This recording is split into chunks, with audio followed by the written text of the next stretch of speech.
그런즉 육신으로 우리 조상인 아브라함이 무엇을 얻었다 하리요. 만일 아브라함이 행위로서 의롭다 하심을 받았으면 자랑할 것이 있으려니와 하나님 앞에서는 없느니라. 성경이 무엇을 말하느냐? 아브라함이 하나님을 믿음에 그것이 그에게 의로 여겨진 바 되었느니라. 일하는 자에게는 그 삭시 은혜로 여겨지지 아니하고 보수로 여겨지거니와 이를 아니할지라도 경건하지 아니하는 자를 의롭다 하시는 이를 믿는 자에게는 그의 믿음을 의로 여기시나니 이란 것이 없이 하나님께 의로 여기심을 받은 사람의 복에 대해서 다윗이 말한 바 불법이 사함을 받고 죄가 가려짐을 받는 사람들은 복이 있고 주께서 그 죄를 인정하지 아니하실 사람은 복이 있도다 함과 같으니라. 아멘. 바울은 계속해서 사람이 의롭게 되는 것은 율법을 행함으로가 아니라 어떤 선한 행위로가 아니라 바로 믿음으로 의롭게 된다라고 설명을 하고 있습니다. 4장에서는 그 예를 아브라함을 들면서 증거하고 있는데요. 먼저 1절을 같이 살펴보겠습니다. 1절인데요.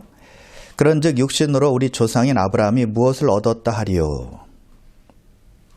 바울이 아브라함의 예를 든 이유가 있습니다. 아브라함은 유대인들의 조상입니다. 그리고 유대인들이 가장 존경하는 인물이에요. 그래서 아브라함이 어떻게 의롭게 되었는지를 사람들에게 말하면 사람들이 잘 이해할 수 있기 때문에 아브라함의 예를 든 것입니다. 바울 시대의 유대인 선생들은 아브라함이 그의 행위로 의롭다 하심을 받았다라고 믿었습니다. 율법이 있기 전에 아브라함이 살았지만 아브라함은 하나님의 법을 잘 지켰기 때문에 그가 의롭게 된 것이다라고 믿고 다른 사람에게도 그렇게 가르친 것입니다. 그래서 바울이 이렇게 말하죠. 2절에 보세요. 만일 아브라함이 행위로서 의롭다 하심을 받았으면 자랑할 것이 있으려니와 하나님 앞에서는 없느니라. 성경이 무엇을 말하느냐? 아브라함이 하나님을 믿음에 그것이 그에게 의로 여겨진 바 되었느니라. 행위로 의롭다함을 받는 것이 아니라는 것입니다. 만일 행위로 의롭다함을 받으면 자랑할 것이 있겠지만 하나님 앞에서는 행위로 의롭다 하심을 받지 않기 때문에 자랑할 것이 아무것도 없다는 것이죠. 창세기 15장 6절입니다. 아브라함이 여호와를 믿으니 여호와께서 이를 그의 의로 여기시고. 아브라함이 여호와를 믿었기 때문에 의롭게 된 것이지 그가 하나님의 법을 잘 지켰기 때문에 의롭게 된 것이 아니라는 것이죠. 여러분과 제가 예수를 믿음으로 말미암아 구원받은 것처럼 아브라함은 하나님의 약속을 믿었기 때문에 의로 여김을 받은 것입니다. 그리고 바울은 행위가 아니라 믿음으로 구원받는 것을 일하는 것과 관련시켜서 말을 합니다. 4절인데요. 일하는 자에게는 그 삭시 은혜로 여겨지지 아니하고 보수로 여겨지거니와. 자, 여러분이 그 일주일 동안 40시간 일을 한다고 생각해 보십시오. 이제 40시간을 다 채워서 금요일 날 주급을 받게 됩니다. 자, 그러면 그 돈이 선물입니까? 아니면 마땅히 받을 대가를 받는 돈입니까? 정당하게 일을 해서 받는 노력의 대가입니다. 선물로 거저받는 것이 아니라는 것이죠. 마찬가지로 구원은 일을 해서 노력을 해서 대가로 받는 것이 아니라 하나님의 선물이라는 거예요. 그래서 구원을 일한 대가로 받는다면 자랑할 것이 있겠지만 선물이기 때문에 자랑할 것이 없다는 것이죠. 자, 하나님께서 어떻게 의롭게 여기시는지를 5절에 보도록 하겠습니다. 5절인데요. 이를 아니할지라도 경건하지 아니한 자를 의롭다 하시는 이를 믿는 자에게는 그의 믿음을 의로 여기시나니 이렇게 말하고 있죠. 자, 어떤 사람을 의로 여긴다고요? 경건치 못한 사람을 의롭다라고 말씀하시는 하나님을 믿는 사람은 비록 아무 공로 없어도 그의 믿음을 통해서 하나님으로부터 의롭다 하심을 인정받는다는 것입니다. 자, 지금 5절에서 아주 중요한 단어가 한 가지가 나옵니다. 여긴다라는 단어입니다. 누구의 어카운트로 입금된다 그런 뜻입니다. 누구의 구자로 집어넣다 그런 뜻이에요. 내가 예수 믿을 때 죄사함이 나의 계좌로 들어와서 나의 죄가 사해지고 나는 하나님으로부터 의로 여김을 받게 된다는 것이죠. 우리가 예수 그리스도를 믿을 때 하늘의 은행에 우리의 믿음이 입금이 된다는 것입니다. 그때 하나님은 우리를 그리스도의 의로 받아주시고 인정해 주신다는 거예요. 그러나 우리가 하늘의 보좌를 믿음으로 오픈하지 않는다면 그리스도의 의가 아니라 우리의 의로 하나님의 호의를 얻겠다라는 뜻이 되기 때문에 결국 하나님으로부터 인정받지 못하게 된다는 것이죠.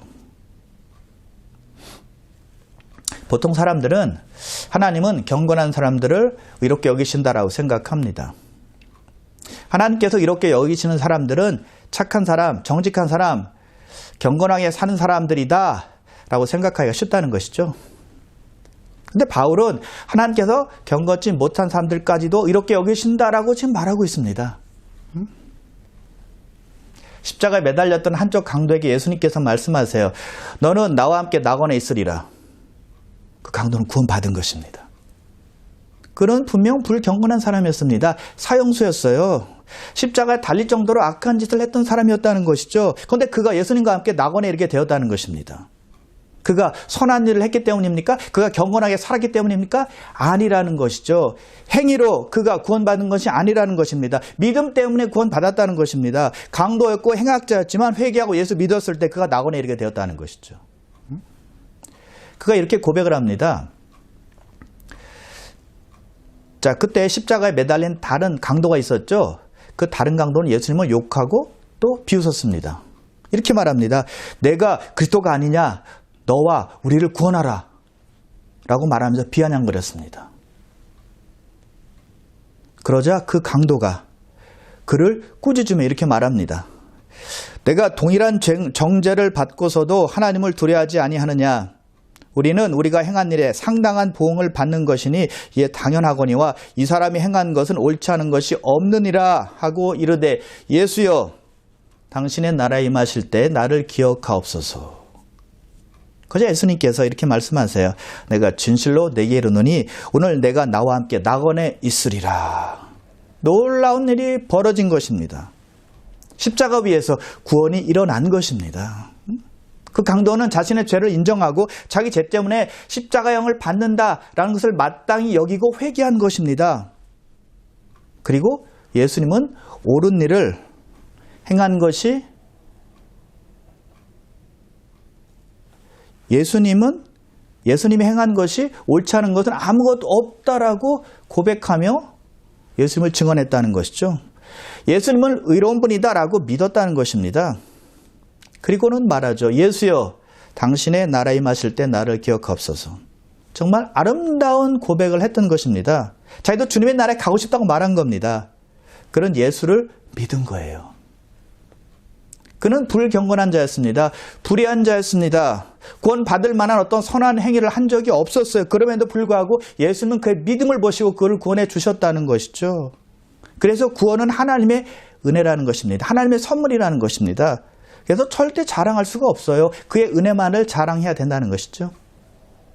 그래서 바울도 나 된 것은 하나님의 은혜로 된 것이라고 고백하지 않았습니까? 그리고 평생 동안 십자가만을 자랑한 것 아닙니까?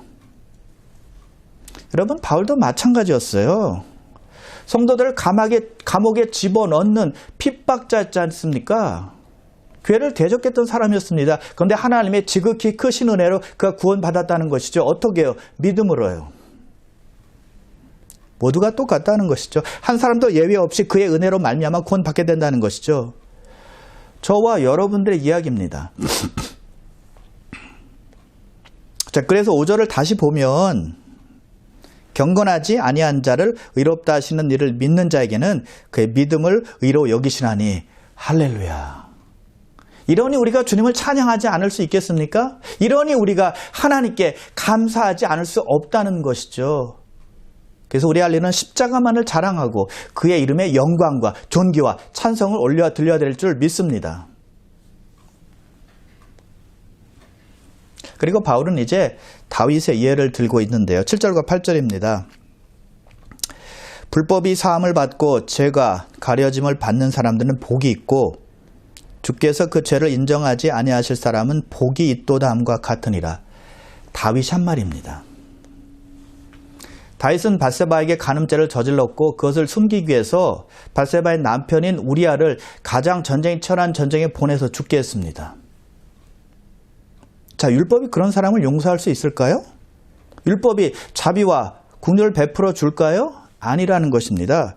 죄를 범한 사람은 거기에 상응하는 벌을 받아야만 한다는 것이죠. 그게 율법이에요. 국물도 없습니다. 봐주는 것 없다는 것이죠. 레위기 20장 10절인데요.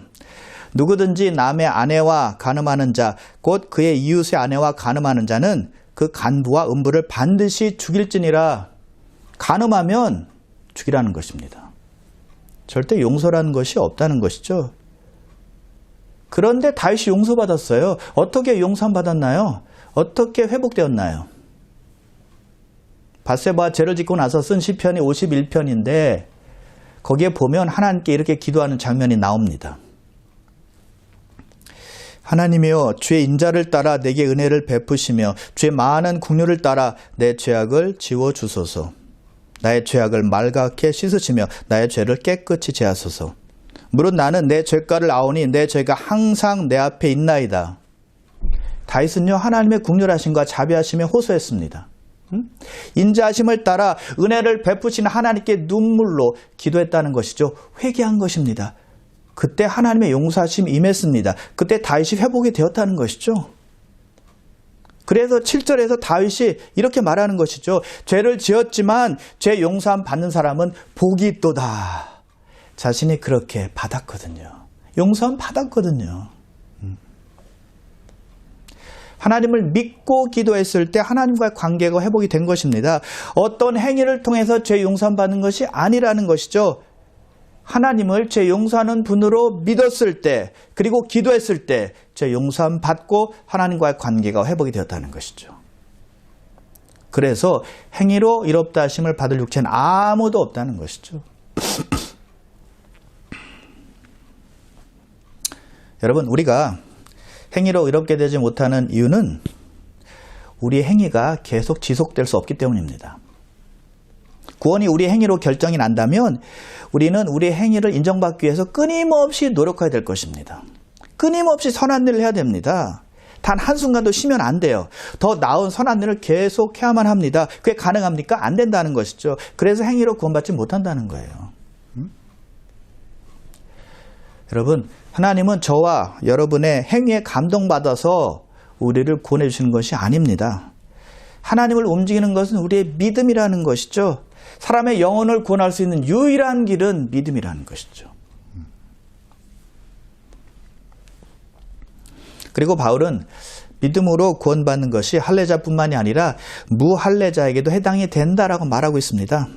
왜냐하면 아브라함이 의롭다고 여김을 받은 때는 할례받기 전이었기 때문이었습니다. 10절에 말하는데요. 그런즉 그것이 어떻게 여겨졌느냐? 할례시냐 무할례시냐? 할례시가 아니요 무할례시니라. 무할례시 하나님을 믿음으로 말미암아 그가 의롭게 되었다는 것이죠.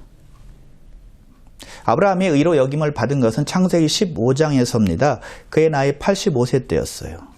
그리고 할례를 받은 것은 창세기 17장에 나오는데 그의 나이 99세 때였습니다. 자, 그렇다면 아브라함이 왜 할례를 받았을까요? 이미 믿음으로 의롭다 하심을 받았기 때문에 할례 받을 필요가 없는 것 아닌가요? 근데 받았습니다. 왜냐하면 할례가 의롭게 되는 것을 상징하는 표시였기 때문이었습니다. 그래서 11절에 말하죠. 그가 할례의 표를 받은 것은 무할례시의 믿음으로 된 의를 인친 것이니 라고 말하고 있는 것이죠. 할례 때문에 구원에 이르게 된 것이 아니라 할례가 구원의 심볼이었다는 것이죠. 구원의 원인이 할례가 아니라 구원을 받았다는 증표가 할례라는 거예요. 자, 구약의 할례에 상응하는 것이 지금의 침례입니다. 여러분, 침례 받으면 우리가 구원 받는 것인가요? 의롭게 되는 것인가요? 아니죠. 구원 받았다는 것을 상징하는 사인이 바로 침례라는 것이죠. 그래서 성도가 구원 받으면 침례를 받게 되는 겁니다. 구원 받았다는 것을 성삼위일체 하나님의 이름으로 교회 앞에서 선포하는 것이죠. 여러분, 말하자면 결혼 반지 같은 것입니다. 결혼 반지가 결혼을 해주게 만드는 것이 아니라 결혼하면 반지를 낌으로 결혼했다라고 사람들에게 알리는 것입니다. 그래서 반지는 내적 헌신을 외적으로 표시하는 거예요. 그것이 바로 침례라는 것이죠. 예수 그리스도에 대한 내적 헌신의 외적인 상징, 이것이 침례라는 것이죠. 자, 3년 전에 결혼 반지를 잃어버렸습니다. 진짜 잃어버렸어요. 그러면 저의 결혼이 무효가 되는 것입니까? 아니라는 것입니다. 제가 반지를 끼고 있든 끼고 있지 않든 저는 결혼한 사람입니다. 근데 왜 반지를 낄까요? 제 아내에게 헌신하겠다는 공적인 심볼이 바로 반지예요, 반지. 더 나아가서 한 가지 더 생각해 볼 수 있는데요. 어떤 청년이 제가 잃어버린 반지를 주워서 자기 손가락에 꼈습니다. 그러면 그 청년과 제 아내와 결혼이 성립이 됩니까? 아니라는 것이죠. 그냥 반지만을 낀 것은 결혼과 아무런 상관이 없다는 것이죠. 만약 어떤 사람이 구원 받지도 않았는데 교회에서 침례받고 교회 일원이 되었습니다. 그럼 그 사람이 의롭게 되는 것인가요? 천국에 가는 것인가요? 아니라는 것이죠. 그래서 아브라함이 할례로 인해서 의롭게 된 것이 아니라 믿음으로 의롭게 되고 나서 할례를 받은 것입니다. 의롭게 된 것을 표시한 것, 이것이 할례라는 것이죠. 마찬가지로 구원을 받고 나서 침례를 받게 됩니다. 침례를 통해서 구원의 은혜를 기억하고 나는 죽고 예수님으로 살겠다라고 결심하는 거예요.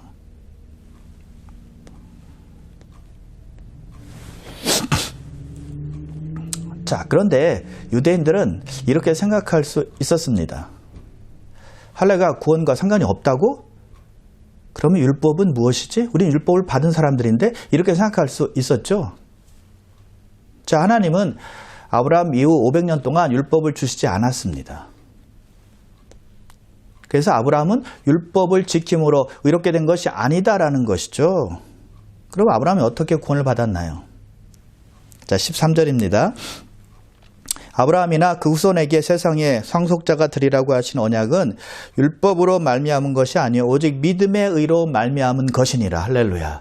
믿음의 의로 말미암은 것이니라. 너무 분명하지 않습니까? 아브라함은 믿음으로 의에 이르게 되었다는 거예요. 자, 그런데 이 구절에서 아브라함과 그 후손에게 세상의 상속자가 되리라 라고 언약한 그 언약은 무엇일까요? 창세기 12장에 나오는데요. 2절 3절에 보면 하나님께서 아브라함에게 이렇게 약속을, 언약을 주세요. 내가 너로 큰 민족을 이루고 내게 복을 주어 내 이름을 창대하게 하리니 너는 복이 될지라. 너를 축복하는 자에게는 내가 복을 내리고 너를 저주하는 자에게는 내가 저주하리니 땅의 모든 족속이 너로 말미암아 복을 얻을 것이라 하신지라. 아브라함을 통해서 큰 민족을 이루겠다고 약속하신 언약입니다. 그리고 땅의 모든 족속이 아브라함으로 말미암아 복을 받게 될 것이다 라는 말씀이에요. 이 언약은요, 구원에 대한 약속을 주신 것입니다. 그리고 2000년 후에 예수 그리스도께서 오셔서 구원을 이루신다라는 것을 아브라함을 통해서 알려주신 것입니다. 율법을 통해서 큰 민족을 이루겠다라는 뜻이 아니라 믿음을 통해서 많은 사람들이 아브라함의 영적 자손들이 되게 해주시겠다라는 뜻이죠.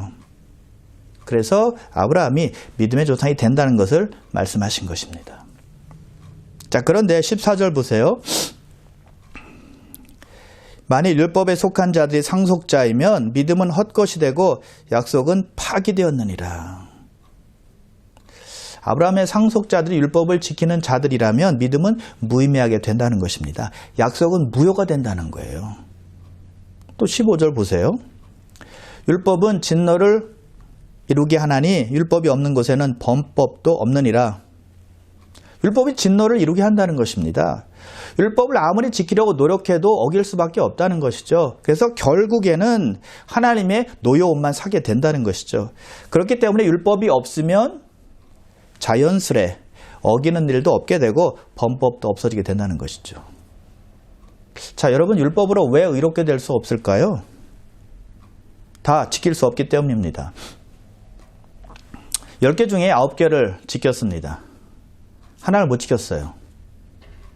그래도 10개 중에 9개를 지켰으니까 잘한 거다라고 생각할 수 있겠지만 아니라는 것입니다. 하나를 지키지 못해도 율법을 어긴 겁니다. 죄인이라는 것입니다. 똑같은 죄인이에요. 작은 죄인이 아니라 그냥 똑같은 죄인이라는 것이죠. 범법자가 되는 거예요. 자, 예를 들어 저희 집에 창문이 있는데 돌이 날라와서 창문이 깨졌습니다. 창문에 구멍이 조그맣게 났어요.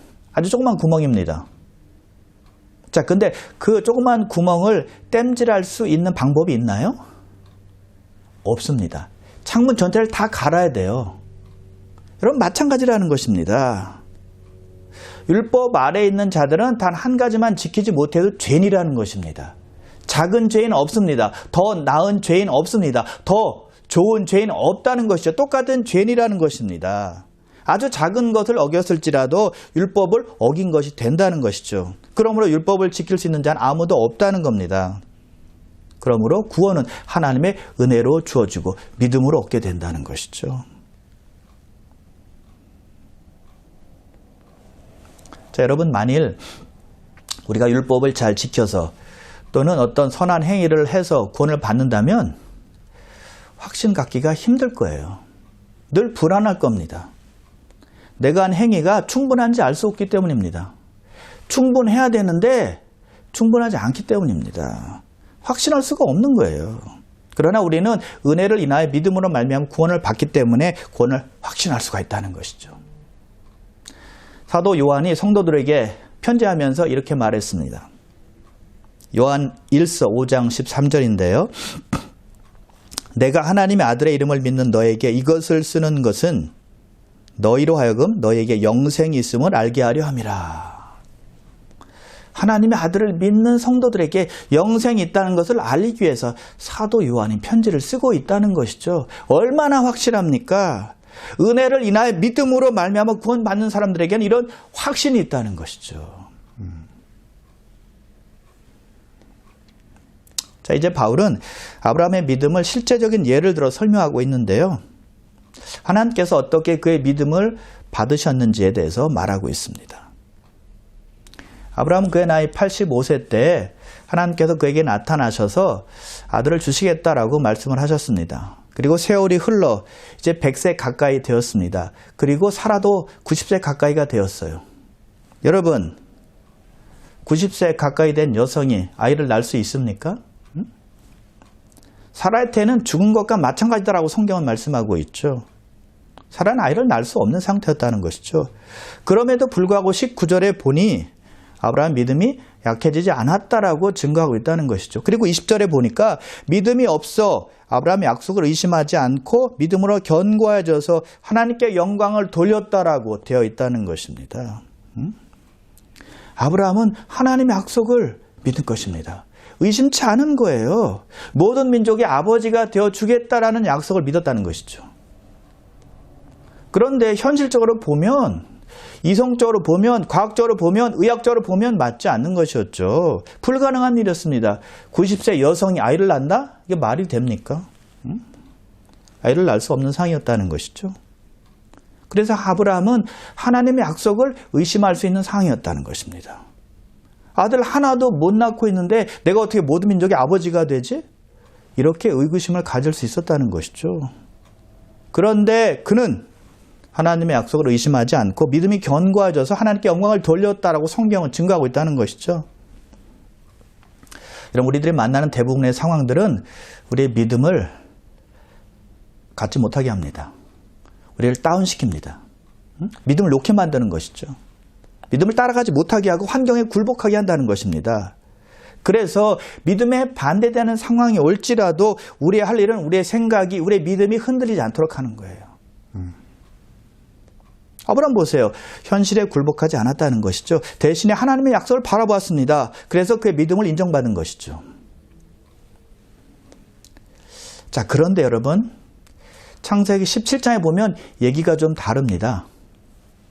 하나님께서 아브라함이 99세가 되었을 때 그에게 나타나셔서 다시 아들을 낳을 것이다 라고 말씀을 하십니다. 그때 아브라함이 속으로 내가 어떻게 아들을 낳았지? 라고 생각했습니다. 또 사라도 내가 어떻게 출산을 하지? 라고 속으로 생각했습니다. 두 사람 다 의구심을 가진 것입니다. 아브라함과 그의 아내 사라 둘 다 인간이었습니다. 그래서 그 둘은 하나님의 약속을 의심했던 겁니다. 그러나 아브라함은 그의 믿음에 따라 행동했다는 것이죠. 마음속에 불신이 있었지만 믿음을 쫓아간 거예요. 여러분, 우리 마음속에 의심이 있고 믿음이 공존하고 있을 때 의심에 진다면 그 사람은 믿음의 사람 아닙니다. 우리 마음속에 의심이 있지만 그럼에도 불구하고 하나님 말씀을 믿고 쫓아가는 것, 이것이 믿음이라는 것이죠. 아브라함 믿었지만 의심이 생겼습니다. 그러나 믿음을 쫓아갔다는 것이죠. 믿음으로 행동했다는 것이죠. 그래서 성경은 그가 믿음에서 약해지지 아니했다라고 증거하고 있다는 것이죠. 그래서 21절에서는 약속하신 그것을 능히 이루실 줄을 확신했다라고 말씀하고 있다는 것이죠. 여러분, 우리가 믿음 생활할 때 아브라함처럼 될 수 있습니다. 아니, 훨씬 더 심하죠. 의심 많이 하죠.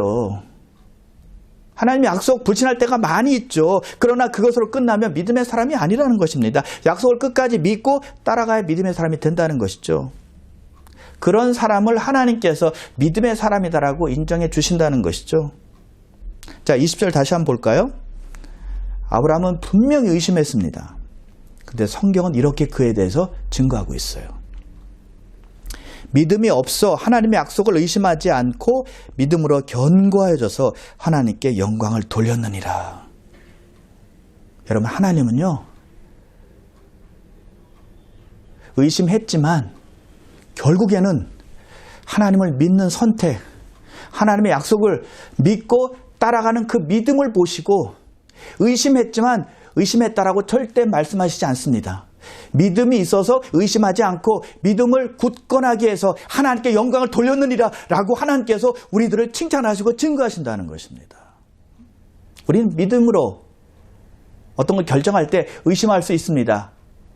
그러나 의심으로 끝나지 않고 결국에는 믿음으로 행동하고 믿음을 쫓아갈 때, 믿음을 따라갈 때 하나님께서는 우리를 인정하시고 우리를 받으신다는 것이죠.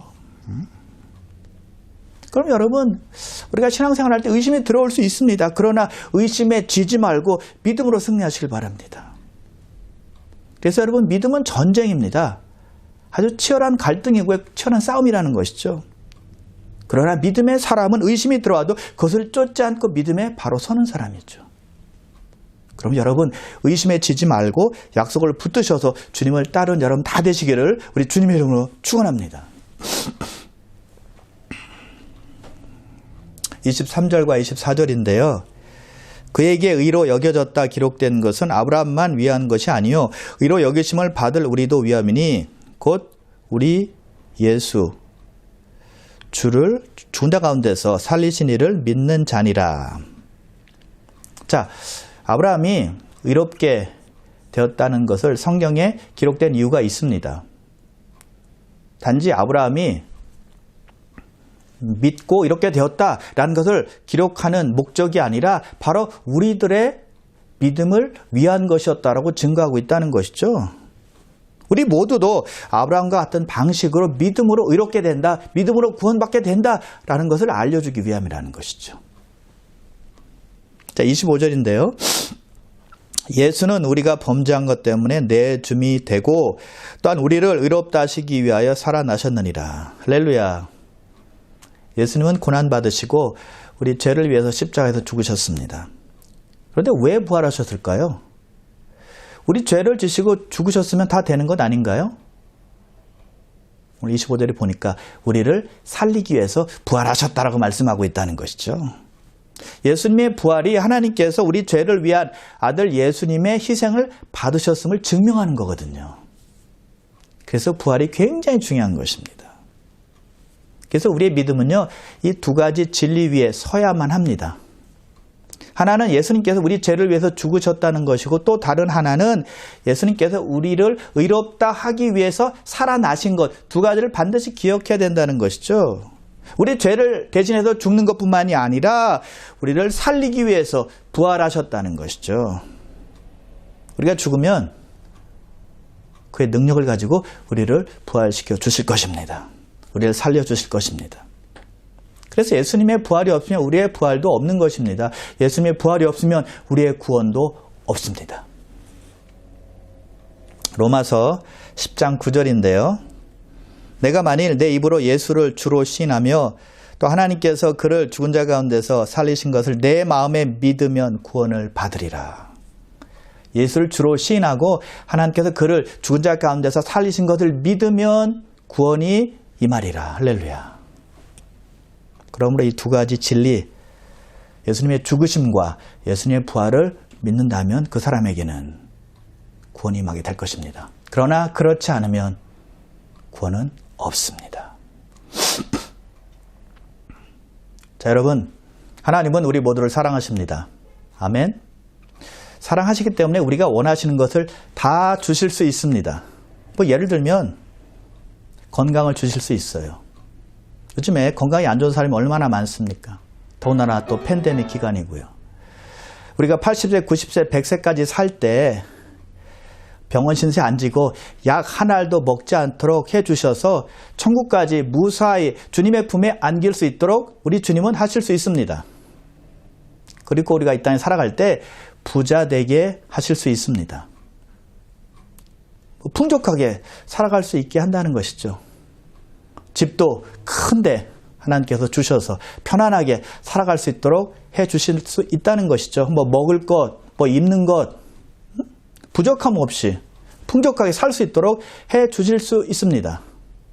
또 우리가 이 땅에 살아갈 때 출세하고 성공하고 또 명예를 가지고 살 수 있도록 우리 하나님께서는 해 주실 수 있습니다. 또 여러분 이 땅에 살아갈 때 참 골치 아픈 사람들 가끔 만나기도 합니다. 그래서 우리 하나님께서 우리의 마음을 아시고 내 마음에 딱 맞는 사람들, 내가 좋아하는 사람들, 내 성격에 딱 맞는 사람들을 나에게 친구 되게 해 주실 수 있다는 것이죠. 자, 그런데 여러분 한 가지 생각해 보세요. 하나님께서 우리들에게 꼭 주시고 싶어 하는 것이 있다는 것입니다. 진정으로 우리에게 주시고 싶어 하신 것인데 그것이 우리의 구원이라는 것입니다. 영생이라는 것입니다. 하나님께서는 우리가 구원받기를 원하신다는 것입니다. 생명을 갖고 살기를 원하신다는 것이죠. 이 세상에서 떵떵거리며 잘 사는 것보다, 건강하게 사는 것보다, 편안하게 사는 것보다, 잘 먹고 잘 사는 것보다 우리가 하늘나라에 가서 영원히 잘 사는 걸 하나님께서 원하신다는 거예요. 영생 얻기를 원하신다는 것이죠. 그리스도를 믿는 믿음을 통해서 의롭게 되어 하늘의 소망을 갖고 살기를 원하신다는 것이죠. 그것이 넘버원, 하나님께서 원하시는 것입니다.